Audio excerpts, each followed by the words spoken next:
고개를 드시고 성도의 교제를 하겠습니다. 예수님의 보혈은 능력이 있습니다. 인사합니다.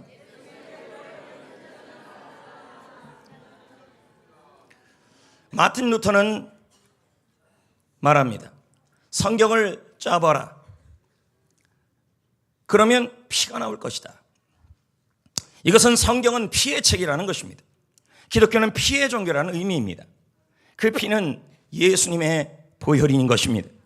성도 여러분, 오늘 말씀은 예수님의 보혈에 대한 말씀입니다. 이스라엘 백성은 이집트에서 노예살이를 하고 있었습니다. 이들은 하나님께 이 노예의 고통에서 벗어나기 위해 기도합니다. 그러자 하나님은 그들의 고통 소리를 들으셨습니다. 그래서 하나님은 모세를 세워서, 지도자로 세워서 이집트의 왕 파라오에게 보냅니다. 모세는 바로 왕에게 나의 백성을, 하나님의 백성을 포로에서 풀어달라. 그래서 이들이 광야에서 예배할 수 있도록 요청을 합니다. 하지만 바로 왕은 계속 이것을 거절하게 됩니다. 당시 이스라엘은 장전만 60만 명, 전 인구를 다 하면 200만 명 정도, 250만 명 정도 되었습니다. 그래서 바로 왕은 이들의 노동력을 포기할 수 없었던 것입니다. 당시에 이집트 전역에는 대대적 토목공사가 있었습니다. 그러므로 노동력이 필요했습니다. 포기하지 않는 바로 왕 때문에 하나님은 바로 왕의 고집을 꺾어야만 했습니다. 그래서 그 유명한 이집트의 10가지 재앙을 사용합니다. 바로 왕이 계속해서 고집을 부리니까 하나님은 재앙의 강도를 높입니다. 그리고 이제 12장 10번째 재앙까지 왔습니다. 오늘 이 재앙을 10번째 재앙이라고 성경은 명명합니다. 본문은 10번째 재앙에 관한 내용입니다. 내용은 이렇습니다. 사람이든 짐승이든 모든 첫 번째 아들은 다 죽는다는 것입니다. 죽임을 당한다. 하나님이 죽이겠다는 말이 됩니다. 왜 그렇습니까? 모든 사람은 죄가 있기에 그 죄가 용서를 받지 아니하면 결국은 우리는 그 죄 때문에 죽어야 하기 때문입니다. 그런데 여러분, 이스라엘 백성들만 이 죽음의 재앙에서 벗어나고 있었습니다. 그 이유가 무엇일까요? 어떻게 이스라엘은 죽음의 재앙에서 벗어날 수 있었을까요? 오늘 본문 12장 5절 7절 말씀을 봅니다. 읽어볼까요? 너희 어린 양은 7절에 그 어린 양의 피를 바르라. 어디에 바른 겁니까?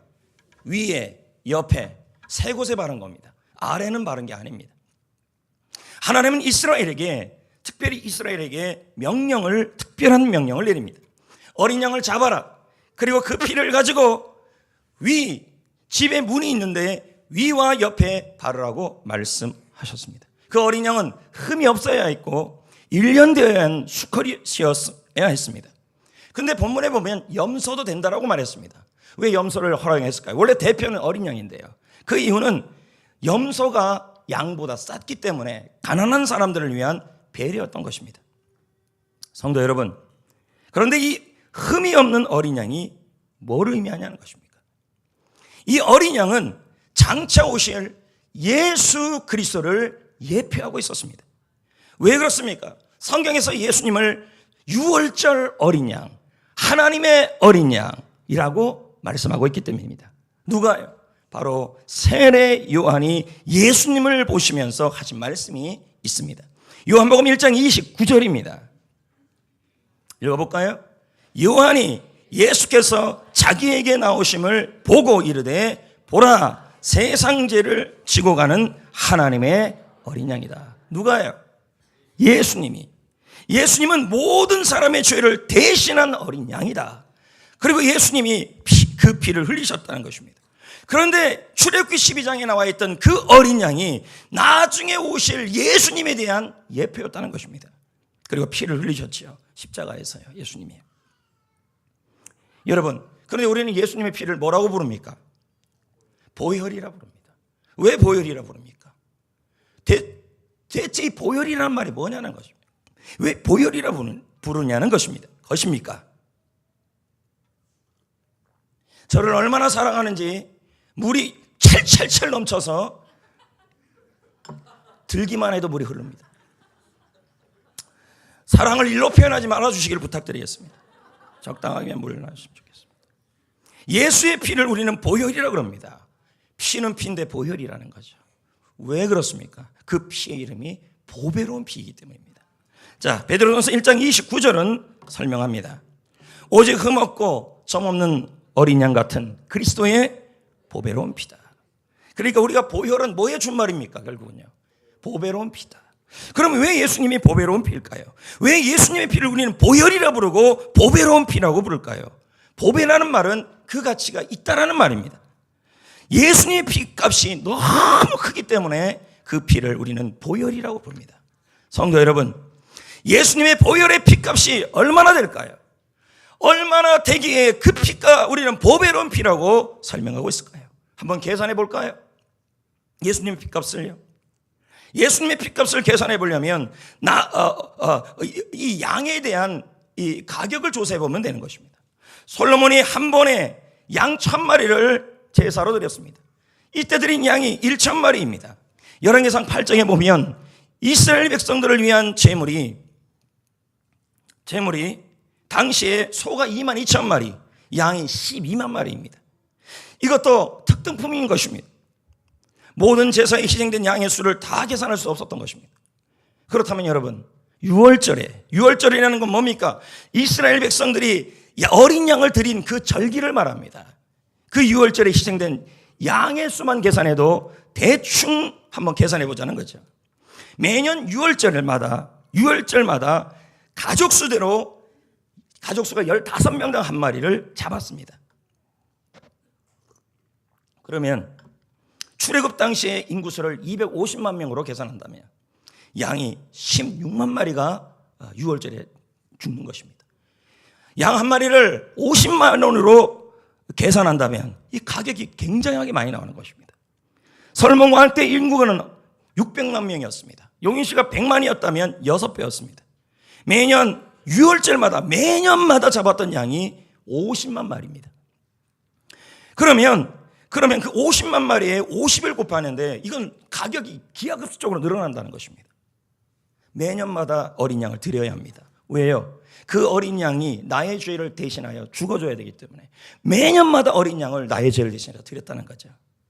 그러면 예수님이 오실 때까지 2000년을 계산해 본다면 출애굽부터 시작해서 2000년을 계산해 본다면 양이 죽은 숫자가 10억입니다. 10억 마리입니다.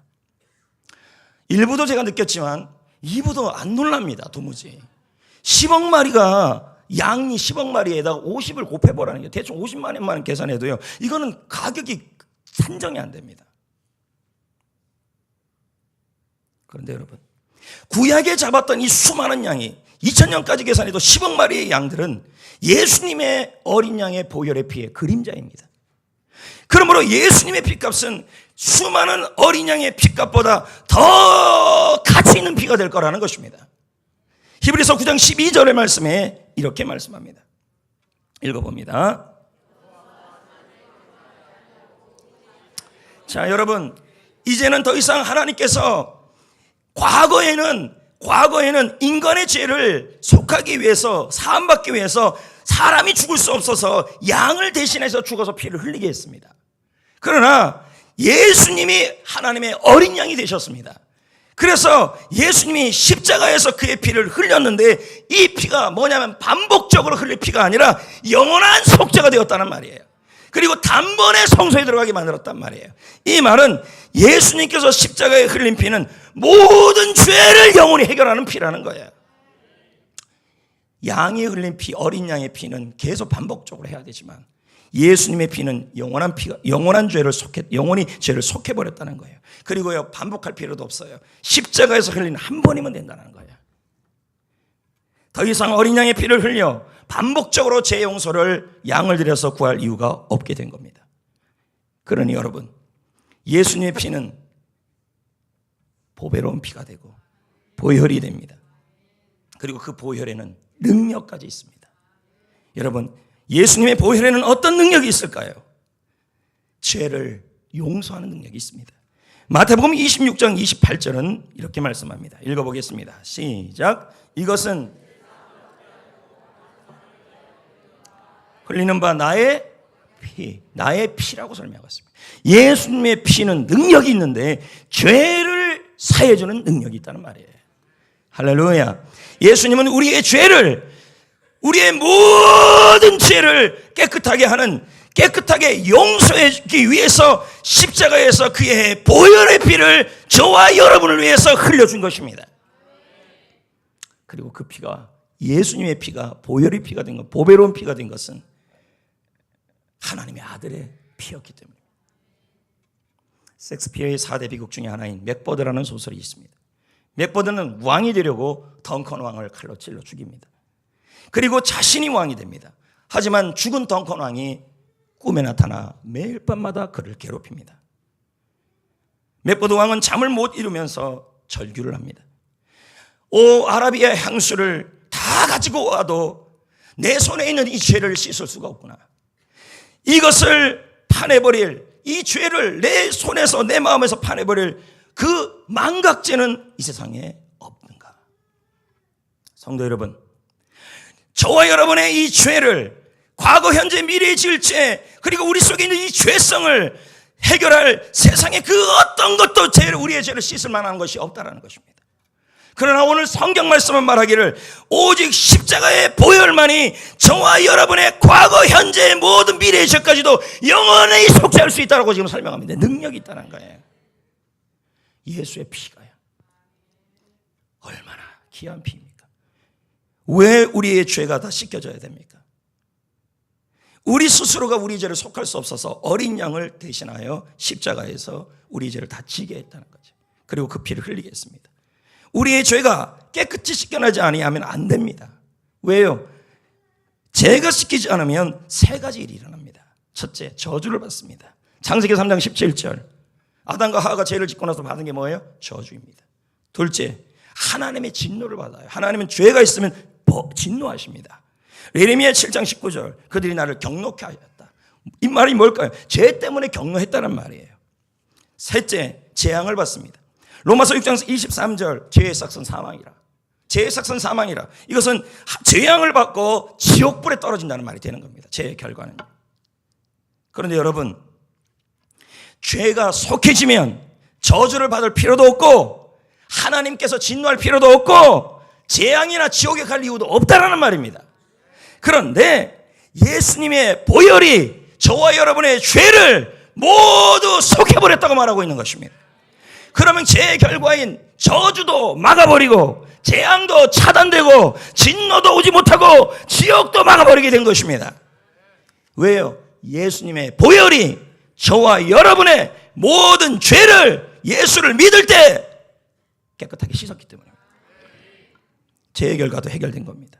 오늘 본문 말씀에 보면요, 이스라엘 백성들은 어린 양의 피를 자기 집에다가 바릅니다. 7절 읽어볼까요? 시작. 그 피를 양을 먹을 집 좌우 임방 불러 바르라. 그렇게 나오고 있죠? 맞잖아요. 그러면 여러분, 당시에 이스라엘 백성들도 그렇고 이집트 사람들도 그렇고 다 우리는 죄를 짓고 살았습니다. 근데 그 죄가 있으면 하나님이 어떻게 하냐면 모두 재앙을 내린다고 그랬습니다. 죽임을 내린다고 그랬습니다. 근데 피가 발라지면 된대요. 어린 양이.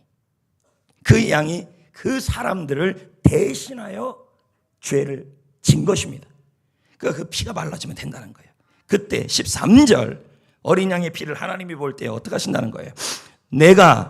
나는 누굴까요? 하나님이 그 밤에 피를 볼 때, 어린 양의 피가 발라져 있을 때 너희를 넘어가리라.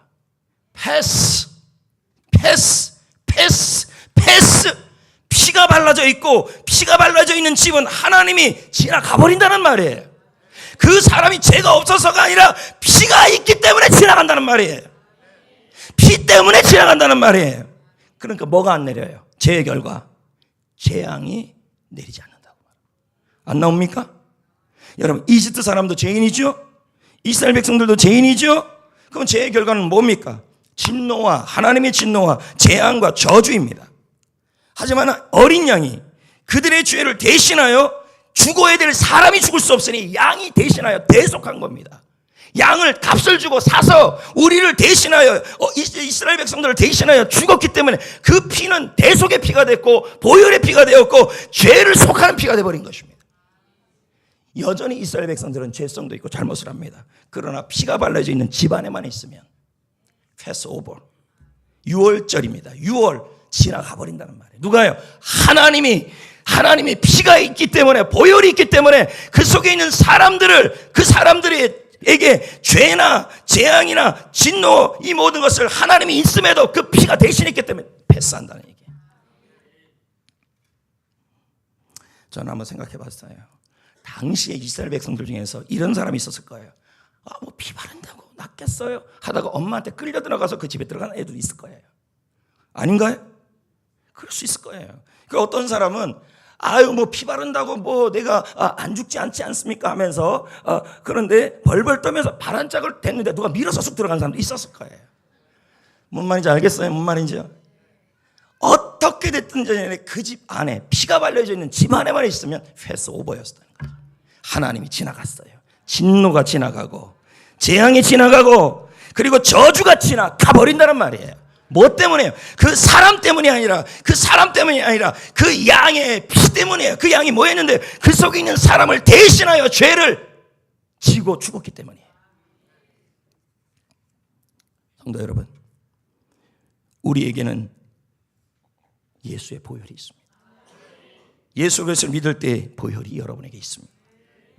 그 보혈의 피가 우리의 과거, 현재, 미래에 지을 죄까지 영원히 속죄하십니다. 에베소 1장 7절은 말합니다. 그의 피로 말미암아 속량 곧 제사함을 받았느니라.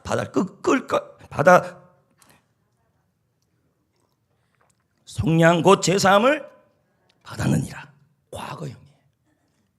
속량의 뜻이 뭔데요? 몸값을 받고 양의 값을 받고 예수님께서 친히 어린 양이 되어서 값을 지불하고 죄값을 지불하고 우리를 놓아줬다는 말이에요. 예수님은 나의 죄를 위하여 십자가에서 보혈을 흘리셨습니다. 그 죄를 해결하기 위해서 자신의 피값을 우리의 죄의 값에 대신하여 지불하여 주신 것입니다. 마지막 남은 피 한 방울까지 저와 여러분을 위하여 다 흘리셨습니다. 여러분이 뭐라고요? 우리가 뭐라고요? 우리의 모든 죄값이 지불된 것입니다. 죄의 결과도 해결된 것입니다.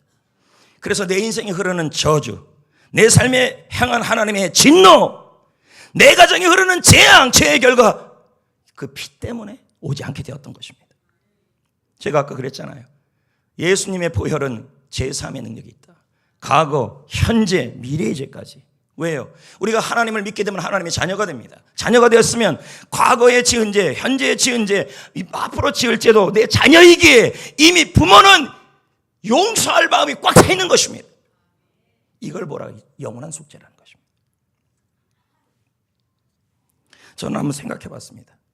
우리 모두 예수님을 믿잖아요. 그러면 예수님의 피가 우리에게 발라져 있는 거 아닙니까?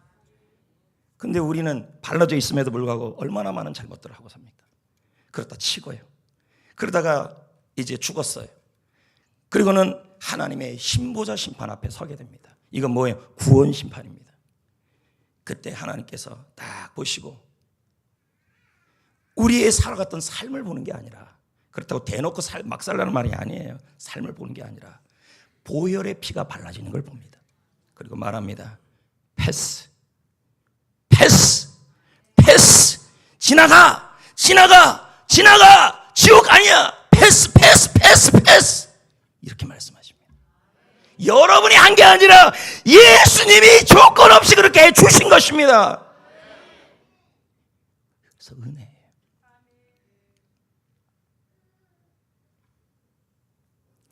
예수의 보혈은 죄를 사하는 능력이 있습니다. 그리고 죄의 결과인 저주, 재앙, 하나님의 진노를 맞는 능력이 있습니다. 할렐루야. 그러므로 성도는 저주와 재앙과 하나님의 진노 속에 살지 않습니다. 왜? 주의 보혈이 발라져 있기 때문에. 할렐루야. 하나님이 우리를, 그 하나님의 아들은 죄도 없으신 분입니다. 하나님의 아들이십니다. 하나님이 근데 우리를 너무 사랑하셔서 그 아들을 우리를 위해서 보내주셔서 우리가 대체 뭐라고 우리의 죄를 대신하여, 나의 죄의 모든 죄를 대신하여 십자가에서 그 피를 흘려주시게 한 것입니다. 그래서 진노와 재앙과 저주와 지옥이 패스오버하게 만들어 놓은 것입니다. 얼마나 감사입니까? 벌떡벌떡 뛰어야 될 일이에요, 이거요. 지금 하나님이 여러분에게 그 소식을 전해주고 있어요. 진노, 죄의 결과인 진노, 재앙, 저주, 지옥, 예수님이 대신 다 졌기 때문에 너희는 패스오버라고 지금 말하고 있는 거예요. 얼마나 감사한 일이에요. 신앙생활은 감각스럽게 하셔야 돼요. 예수의 보혈은 죄를 사하는 능력이 있다. 두 번째는 치유하는 능력도 있다. 이사야 53장 5절입니다. 읽어볼까요? 그가 채찍에 맞음으로 피를 흘림으로 우리는 나음을 받았다. 예수님께서 채찍에 맞음으로 흘린 피는 현재 우리의 질병을 치유하는 능력이 있다는 것입니다. 여러분의 병이 영적 병이든 정신의 병이든 육체의 병이든 상관이 없습니다. 예수의 보혈은 우리가 가지고 있는 질병을 치유하는 힘이 있습니다. 미국 레리니 목사님은 39살에 귀가 들리지 않아 병원에 입원했습니다. 새벽 2시에 되었을 때 귀가 들리지 않은 목사님의 귀에 하나님의 말씀이 들려왔습니다. 리아, 나가서 생명의 복음을 전하라. 그러면 내가 고쳐줄게. 그때 리 목사님이 말했습니다. 하나님, 저는 지금 듣지 못합니다. 듣지 못하는데 어떻게 전합니까? 하나님이 고치면 나가겠습니다. 네, 아멘. 여기서는 아멘 할 타이밍이 아닙니다. 고치면 나가겠습니다. 그러자 하나님이 말씀했습니다. 아니다. 먼저 나가라. 전하라. 복음을 전하라. 그러면 고쳐질 것이다. 밤새도록 이 문제로 목사님과 하나님과 씨름하며 기도를 했습니다. 아침이 되었습니다. 의사들이 출근을 합니다. 의사들이 리 목사님의 병실에 들어오는 순간 리 목사님의 귀에 하나님의 말씀이 들려왔습니다. 이사야 말씀입니다. 그가 채찍에 맞음으로 우리가 나음을 입었도다. 이 말씀을 들은 리 목사님은 확신을 가지고 퇴원시켜달라고 말했습니다. 하지만 의사들은 이대로 퇴원하면 귀는 완전히 회복이 안 됩니다.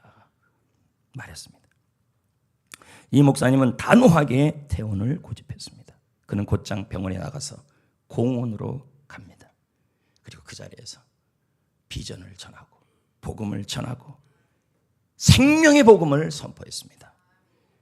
그러자 그 순간 귀가 뻥 뚫려버렸습니다. 그 후 리 목사님은 예수님의 보혈이 치유의 능력이 있음을 확신하게 되었던 것입니다. 성도 여러분, 이 간증을 듣고 의사가 필요 없다고 오해하면 안 됩니다. 의사는 하나님이 주시는 치유의 도구입니다. 하지만 의사도 못 고치는 병이 있습니다. 그 병은 주님이 고치는 거예요. 그래서 보혈의 능력이 필요한 겁니다. 레오리 백스터 목사는 보혈의 능력이라는 그의 책에서 말합니다. 어린 양의 존귀한 보혈은 질병과 싸운다. 병균에서 보호한다. 생명과 건강을 준다. 치유를 준다. 보혈의 능력은 치유의 능력이 있다는 것입니다. 세 번째, 예수님의 보혈의 능력은 승리하는 능력이 있습니다. 누구를요? 마귀가 하는 일을 이기는 능력이 있습니다. 계시록 12장 11절 말씀은 말씀합니다. 우리 형제들이, 자, 다시 읽습니다. 예배는 멍하니 드리는 게 아닙니다. 멍성도가 되면 안 됩니다. 예배는요, 깨성도가 되어야 합니다. 깨어서 드려야 합니다. 자, 저도 인간입니다, 여러분. 여기서 볼 때 이렇게 졸고 있으면 마음이 너무 섭섭하고 상합니다. 좀 집중합시다. 계시록 12장 11절 시작. 우리 형제들이 어린 양의 피로써, 그는 마귀를 의미하는 것이죠. 어린 양의 피는 예수의 피라는 것입니다. 하나님께서는 성도들에게 영적 무기를 몇 가지 주었습니다. 예수의 보혈, 예수의 이름, 하나님의 말씀, 찬송. 그러나 그중 하나가 주의 보혈입니다. 그런데 예수님의 보혈이 사탄의 공격을 이기는 능력이 있음을 잘 모르는 분들이 있다는 것입니다. 여러분, 오늘 말씀에 읽은 것처럼 어린 양의 피로 사탄을 이겼다고 말하고 있는 것입니다. 보혈은 사탄에게는 능력이 있습니다. 그런데 중요한 것은 지금도 사탄은 성도를 공격한다는 거예요. 네 가지를 공격해요. 첫째, 하나님의 일을 하지 않게 만들어놔요. 사도행전 2장 18절, 나 바울은 한두 번 너에게 가고자 복음을 전하고 봉사하려고 했는데 사탄이 우리를 막았다. 이 말은 뭐예요? 사역과 봉사를 하고 싶지 않게 만드는 거, 사역 자체가 싫어지게 만드는 거, 마귀가 공격하고 있는 거라는 거예요. 아, 목사님 나 사역 안 할래요? 교회 가서 예배만 드릴래요? 자, 이 차원이면 이거는 안 된다는 거예요. 둘째, 시험에 빠지게 합니다. 디모데전서 3장 7절, 무슨 올무예요? 마귀의 올무. 가끔 성도들이 이런 말 하잖아요. 목사님, 저 시험 들으려고 그래요? 저 시험 들 것 같아요? 좋은 말이 아니에요. 시험이 들었다는 것은 이미 마귀에게 지고 있다는 말이에요. 신앙생활은 시험 받아서 하는 것이 아니라 시험을 이기고 은혜로 하는 거예요. 시험 드는 건 자랑도 아니고 칭찬도 아니에요. 셋째, 교회 생활할 때 어두워요. 그리고 가정생활도 어두워요. 누가 그렇게 해요? 마귀가. 에베소 6장 12절, 마귀의 특징을 뭐라고 붙여놨어요? 앞에요. 어둠에 세상의 주관자들과 하늘에 있는 악의 영에 상대함이라. 교회 생활하고 직장 생활하고 하는데 신앙인인데도요, 얼굴이 어둡고 삶이 어두워요. 너무 어두워요. 이건 뭐예요? 마귀의 공격에 빠졌다는 말이에요. 넷째, 하나님의 말씀을 빼앗아버려요. 마가보 4장 15절, 사탄이 즉시 와서 그들에게 뿌려진 말씀을 누가 빼앗았어요? 성도가에게 있는 말씀을 빼앗아버린다는 거예요. 이 말은 뭘까요? 예배 시간에 말씀을 들을 때 그 말씀을 사탄은 빼앗아버리고, 왜요? 말씀이 안 들려오고 듣지 않으면요, 말씀은 생명이요, 능력이요, 소망이요, 날선 검이게, 말씀이 없으면 성도는 무장 안 되기 때문에 사탄은 패배시키기 위해서 말씀을 빼앗으려고 한다는 거죠. 세상의 악랄한 대상이 이 마귀라는 거죠. 그러나 우리는 사탄을 이길 수 있습니다. 승리할 수 있습니다. 왜요? 저와 여러분에게는 보혈의 능력이 있기 때문입니다. 성도 여러분, 예수님의 보혈은 능력이 있습니다. 죄사함의 능력이 있습니다. 재앙과 진노와 저주를 막는 능력도 있습니다. 예수님의 보혈은 치유하는 능력이 있습니다. 마음의 병, 영의 병, 육신의 병, 예수의 보혈은 치유할 수 있는 능력이 있는 것입니다. 그가 채찍에 맞음으로 피를 흘림으로 우리는 나음을 입었도다. 예수의 보혈은 마귀의 일을 이기는 능력이 있습니다. 시험, 하나님 봉사를 맡고 어둠 가운데 살게 하고 말씀을 빼앗거리려 하는 그 마귀를 이기는 능력이 보혈 안에 있습니다. 그런데 성도 여러분, 여러분은 이 보혈의 능력이 발라야 합니까? 발라져 있습니까? 어떻게 알아요? 들었어요?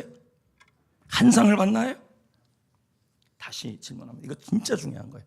우리가 다시 보혈을 발라야 합니까? 이미 발라져 있습니까? 우리가 뭐라고요? 은혜요, 이게 다예요. 이걸요, 그냥 막연하게 얘기하시면 안 되고 주의 말씀인 성경으로 근거를 찾으셔야 돼요. 히브리서 10장 19절 말씀을 보면 이 증거가 나와요. 읽을 때 같이 읽었으면 좋겠어요. 형제들아, 우리가 예수의 피를 힘입어. 제가 이 단어 아무리 찾아봐도요, 주의 보혈이 이미 발렸다는 구절이 성경에 거의 없어요. 근데 이 구절이 하나 있더라는 거죠. 근데 이 구절에 보니까 이 힘입다는 단어가 헬라어로 앤이에요. 그 뜻이 뭡니까? 아내. 힘입다는 단어, 힘입어라는 단어가 우리 성경에는 힘입다라고 번역되어 있지만 헬라어 원문, 그리스어 원문은 힘이란 단어가 없어요. 아내라고 표현되어 있어요. 그럼 이 뜻이 뭐예요? 형제들아, 성도는 예수의 보혈 안에 있다. 보혈 안에. 보혈이 우리는 주의 보혈 안에 있고 주의 보혈이 이미 발라져 있다는 거예요. 그러나 안 보여요. 그러나 하나님은 알아요. 이게 언제 발라져 있는데요? 저와 여러분이 예수님을 믿기 시작했을 때 예수의 보혈 안에 있게 된 것입니다. 주의 보혈이 이미 발라져 있게 된 겁니다. 안 보여요. 피가 뚝뚝 떨어지면 보인다면 여러분 못 삽니다. 안 보여요. 그러나 하나님만 봐요. 하나님은 볼 수 있어요. 또 볼 수 있는 게 있는데 마귀 사탄이 봐요. 보혈이 발라져 있는 것을. 그러므로 여러분은 그 누구도 건들 수 없는 보혈이 발라져 있다는 것입니다. 그 보혈이 발라져 있기에, 보혈 안에 있기에, 보혈 안에 이미 있기에, 보혈 안에 있기에 제3의 능력이 있습니다. 제3의 능력이 있습니다. 그리고 재앙과 하나님의 진노와 저주를 막는 능력도 이미 있겠습니다. 그리고 사탄 마귀를 이기는 능력도 있습니다. 질병을 이기는 능력도 여러분 안에 이미 있는 줄 믿습니다. 있습니다. 병 앞에 약해지지 마십시오. 마귀의 시험 앞에 약해지지 마십시오. 어둠 앞에 약해지지 마십시오. 근데 여러분은 왜 발라져 있는데 이 보혈의 능력을 누리지 못하냐는 거예요. 여기 몇백 명이 앉아 있는데 이미 하나님의 보혈 안에 있고 예수의 보혈 안에 있고 보혈의 능력 안에 거하고 있는데 보면 말씀에 빼앗기고 시험 잘 들고 하나님이 일 조금만 뭔 일 있으면 안 하고 그리고 어둠 속에 살아가고 그리고 죄만 지으면 지옥 간다 그러고 죄책감에 빠지고 그런 힘들고 고통 속에 살아가고 나는 지옥 가면 어떡하나 그러고 이런 마음이 들 수 있다는 것입니다. 여러분 보혈의 능력이 발라져 있기에 그걸 누려야 돼요. 어떻게 누려요? 첫째, 믿어야 돼요. 뭘요? 보혈의 능력을. 민수기 21장 9절. 자, 왜 이 구절을 찾냐면요. 예수님께서 보혈의 능력을 설명하면서 나중에 이걸 예를 들어요. 자, 이 말씀의 배경이 뭐냐면 광야에서 이스라엘 백성들이 모세를 대적합니다. 그러니까 하나님이 하나님을 대적한 걸로 보고 어떻게 하냐면 불뱀을 보내요. 붉은 뱀을. 그래서 이스라엘 백성들 전체가 뱀에 물려요. 그럼 다 죽어가잖아요. 그때 모세에게 하나님이 노스로 장대로 뭘 만들냐면 노뱀을 만들라 그래요. 성지순례 가면 이게 있다 그러잖아요. 시내산에요. 그러면 이 노뱀을 뭐 하고요? 쳐다봐라. 자 볼까요? 12장 21장 9절 시작. 모세가 노뱀을 만들어. 자, 노뱀을 뭐 해야 살아요? 장대에 달린 뱀, 노뱀, 그리고 그걸 쳐다보는 거. 이래야 산다는 것입니다. 그런데 성도 여러분, 이 노뱀이 뭐냐는 거죠. 그리고 이 노뱀의 의미가 뭐고, 그리고 노뱀을 쳐다본다는 것도 뭐냐는 거예요. 이걸 누가 해석했습니까? 예수님이 해석해요. 요한복음 3장 14, 15절. 자, 보세요. 모세가 광야에서 뭘 들었어요? 이 뱀이 무슨 뱀이에요? 진짜 뱀이에요? 노뱀이에요? 노뱀을 들었잖아요. 인자 누구예요? 예수님이에요. 들려야 하리라. 그럼 노뱀은 뭘 예표하고 있는 거예요? 예수님의 십자가를 예표하고 있는 거예요. 그리고 15절 쳐다보면 산다 그랬잖아요. 15절에 그 쳐다보는 것을 믿는 걸로 표현하고 있어요. 예수님이 정확하게 그걸 해석한 거예요. 성도 여러분, 예수님은 십자가에서 우리를 위하여 보혈을 흘리셨습니다. 우리는 그 보혈 아래 있고 그 보혈 안에 있고 그 보혈이 발라져 있습니다. 그러므로 우리에게는 보혈의 능력이 있습니다. 그것을 믿으라는 거예요.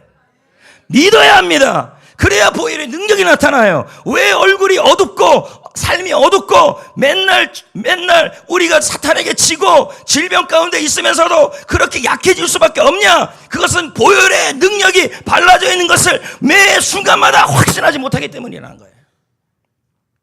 마가복음 16장 17절. 믿는 자에게는 뭐라 그래? 믿는 자들에게는 뭐가 나타나요? 표적이 나타난다. 찬송가 268장에 보면 이런 고백이 있잖아요. 주의 보혈 능력이 있도다. 주의 피를 믿으라. 주의 보혈 그 어린 양의 매우 귀중한 피로다. 성도 여러분, 그러므로 보혈의 능력을 누려야 합니다. 여러분은 주의 보혈 안에 있습니다. 보혈이 발라져 있습니다. 그의 보혈 안에 힘이 있고 있습니다. 그러므로 그 보혈의 능력을 뭐 해야 돼요? 믿으셔야 합니다. 약해지지 마세요. 마귀의 공격 앞에, 시험 앞에, 질병 앞에 모두 약해지지 마시기를 축복합니다. 믿으셔야 합니다. 근데 믿는 것으로만 안 됩니다. 어떻게 해야 돼요?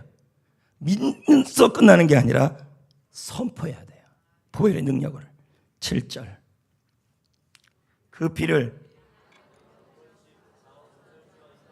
문설주 인방에 뭐 한대요? 킹제임스 흥정역은 해석해요. 그들은 피를 취하여 그것을 먹을 집과 양옆 기둥과 문지방에 뿌려라. 자, 봅시다. 그날 밤에 양 잡았죠. 그날 밤, 그 6월절 밤에요. 피를 발랐어요. 그러면 그 피 바른 것을 모든 사람들이 봐요, 안 봐요? 이게 공개적이란 말이에요. 그리스도도 마찬가지라는 거죠. 공개를 해야 돼요. 보혈의 능력이 있습니다. 하지만 그 보혈의 능력을 어떻게 해야 돼요? 있다는 것을 믿고 공적으로 선포해야 돼요. 계시록 12장 11절은 말합니다. 자, 봅니다. 우리 형제들이 다 같이 읽어요. 어린 양의 피와 자기들이 증언하는 말씀으로써 사탄의 일을 이겼다. 이렇게 나와요. 자, 개역 한글 침례교 성경은 해석해요. 이 구절을요. 여러 형제가 어린 양의 피와 자기의 증언하는 말로 인하여 이겼다. 이렇게 나와요. 증거가 뭔데요? 선포하는 거예요. 찬양하는 거예요. 보혈을 찬양하고 보혈을 선포하고 말로. 아까도 예배 드리기 전에 보혈을 불렀잖아요. 어느 많은 예배를 제가 우리 교회에서 드려봤지만 주의 보혈을 오늘 부를 때 굉장히 힘이 느껴졌어요. 보혈을 선포하고 찬양하라는 거죠. 그럼 보혈의 능력이 나타난다는 거죠. 유영모 목사, 홍문수 목사 이 구절을 같이 해석해요. 어린 양의 피를 바르는 것은 공개적 고백이다. 믿음의 고백이다. 예, 보혈의 능력을 누려야 돼요. 그런데 못 누려요. 맨날 우리는 어떻게 돼요? 마귀의 올무 앞에 묶이고 어둠 속에 살아가고 질병 속에 살아가면서 우리는 계속 이미 보혈이 발라져 있는데도 능력을 누리지 못하고 있다는 거죠. 첫째, 믿어야 되고 발라져 있는 것을. 둘째, 뭐 해야 돼요? 보혈을 선포해야 돼요. 마가복음 11장 23절. 그 말하는 것이 이루어질 줄을 믿고 마음에 의심하지 아니하면 그대로 되리라. 보혈의 능력을 믿음으로 선포하면 그대로 이루어질 줄 믿습니다. 그러니까 예수님이 나중에 여러분 백보자 심판 앞에 섰을 때, 주께서 딱 앞에 섰을 때 어떻게 해야 돼요? 하나님 앞에 이렇게 말해야 돼요. 나는 예수의 보혈을 믿는 사람입니다. 그 보혈의 능력을 믿습니다 하고 선포하고 고백해야 돼요. 그러면 주님께서 아까 조금 전에 불렀던 찬송처럼 내가 그 피를 볼 때, 내가 그 피를 볼 때 내가 널 넘어가리라. 심판이 면해진다는 얘기죠. 그리고 날마다 이 땅에서도 보혈을 믿고 선포해야 돼요. 내 안에는 보혈의 능력이 있습니다. 나는 보혈의 능력 안에 있습니다. 재앙을 막는 능력이 있고 질병을 치유하는 능력이 있고 사탄 마귀를 이기는 능력이 있습니다. 나는 그 보혈의 능력을 믿습니다. 그러므로 재앙은, 저주는, 진노는 나에게서 떠나갔습니다. 치유가 임하고 있습니다. 사탄을 이길 것입니다. 입으로 고백하라는 거죠. 저는 이번 말씀을 준비하면서 6월절 어린 양 찬양을 듣고 많이 불렀습니다. 힘이 되었죠. 한번 부르겠습니다. 그리고 말씀을 마무리하겠습니다.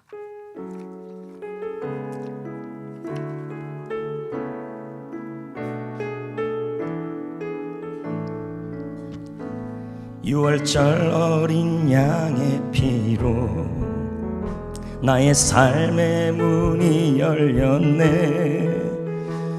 저 어둠의 권세는 힘이 없네. 주 보혈의 능력으로 원수가 날 정죄할 때도 난 의롭게 설 수 있네. 난 더 이상 정죄함 없네. 난 주 보혈 아래 있네. 난 주 보혈 아래 있네. 그 피로 내 죄 사했네. 하나님의 긍휼 날 거룩해 하시었네. 난 주 보혈 아래 있네. 난 원수의 어떠한 공격에도 더 이상 넘어지지 않네. 난 주 보혈. 제가 조금 전에 말씀드렸습니다. 여러분 이미 보혈 안에 있다, 아래 있다. 그러므로 그 보혈의 능력을 믿고 입술로 선포하고 보혈 찬송을 불러라 이렇게 얘기했습니다. 그럼 힘이 난다니까요. 한번 다 같이 한번 불러보겠습니다. 입을 가만 다물고 계시는 분들은 선포하는 게 아닙니다. 보혈의 능력을 못 누립니다. 다 같이 불러봅니다. 6월절 어린 양의 피로 나의 삶의 문이 열렸네. 저 어둠의 권세는 힘이 없네. 주 보혈의 능력으로 정죄할 때에도 난 의롭게 설 수 있네. 난 더 이상 정죄함 없네. 난 주 보혈 아래 있네. 난 주 보혈 아래 있네. 그 피로 내 제사했네. 하나님의 긍휼 날 거룩해 하시었네.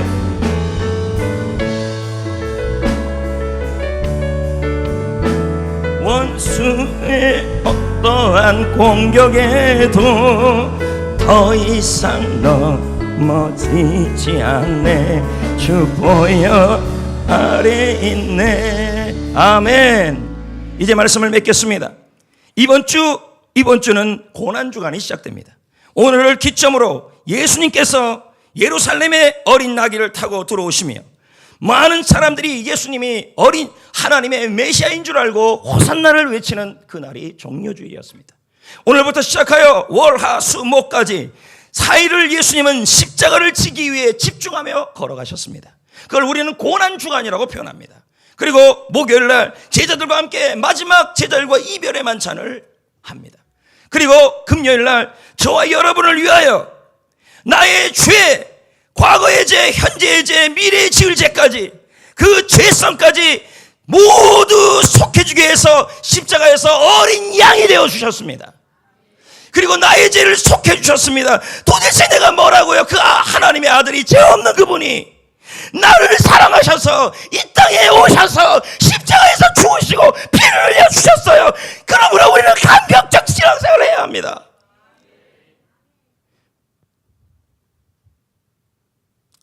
신앙생활 멍하게 하지 마십시오.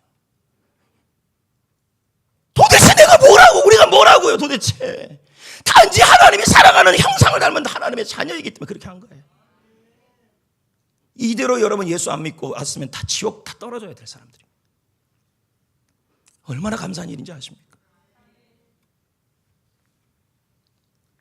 저는 안타까울 때가 있어요. 신앙생활을 멍하니 할 때. 이 은혜를 하는데 어떻게 멍하니 할 수 있습니까? 감사하고. 이번 한 주간은 이 주님을 감사해서 이 고난주간에 감사해서 주보의 별지에 나온 것처럼 고난주간을 보내야 하고. 우울하게 보내지 마십시오. 고난주간 하면 괜히 막 우울하게 눈물도 안 나오는데 그렇게 하지 마시고 감사하시며 보내시고 부활절을 맞이하셔야 합니다. 오늘 말씀을 준비하면서 그런 생각이 많이 들었어요. 도대체 우리가 뭐라고, 내가 뭐라고. 하나밖에 없는 그 독생자를 이 땅에 보내주셔서 하나님의 어린 양이 되게 하셔서 나를 위해서 그 피를 흘린 다음에 그 피가 내 죄를 대신하게 하고 죄를 사하게 만들어 놓고 저주와 지옥과 재앙과 진노를 다 막는 능력을 주어버리고 질병도 이기게 만들어 놓고 마귀의 시험도 이기게 만드는 그 보혈을 날 발라주신 거예요. 이때 이후로 하나님은 우리에게 그 보혈의 능력을 믿고 공개적으로 선포하고 그리고 그 보혈을 찬양하는 사람에게는 보혈의 능력이 나타나게 해버린 거예요.